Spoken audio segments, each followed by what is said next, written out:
see such a nice, enthusiastic crowd. And, you know, I give a lot of speeches in Washington, but believe me, I don't get that kind of enthusiasm.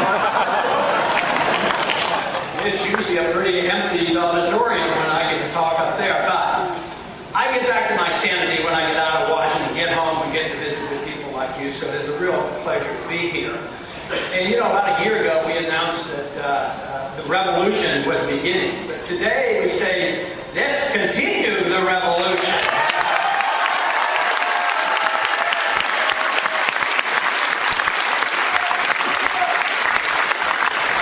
Before I get started, I want to make sure everybody here, I'm sure you already do know, but Mark Frost put a lot of energy into this activity tonight. Not only that, but organizing this county and around the state. If we have somebody like Mark in every state, believe me, this will turn into a grand revolution. Mark,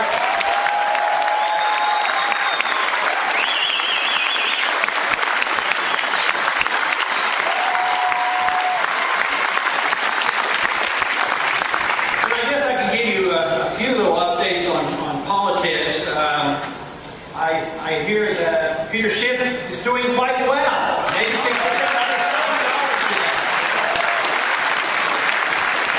and then there's a doctor in Kentucky that's running for the Senate, and he's doing quite well.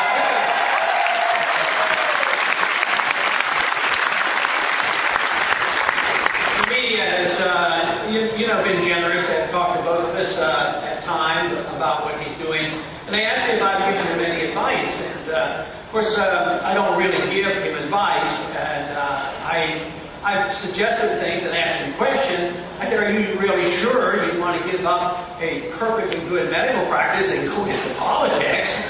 And he said that I had no room to even question that.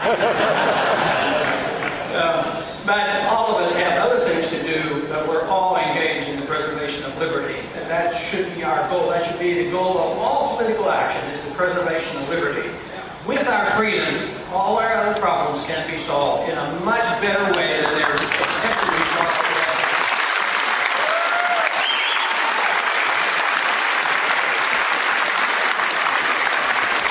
Earlier this evening, I ran into a gentleman and he asked me about fairness in elections. Why don't I do more to make sure all elections are fair?